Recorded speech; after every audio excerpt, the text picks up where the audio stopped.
How to download Filza on iPhone.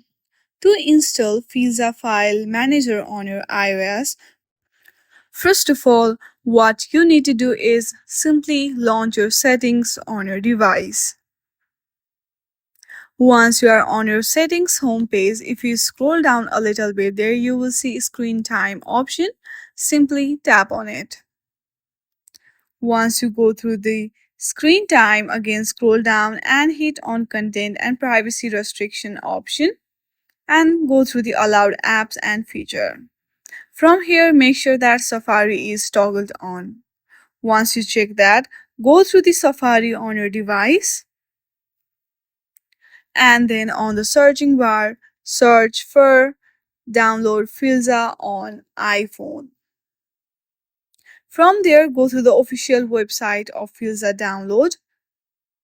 Now scroll down, there you see zip file, simply download it. Simply hit on the Filza IPA file and your file will be downloaded on your downloads. I hope you like this video. If you like this video, then please do not forget to like and subscribe to our channel. Thank you for watching.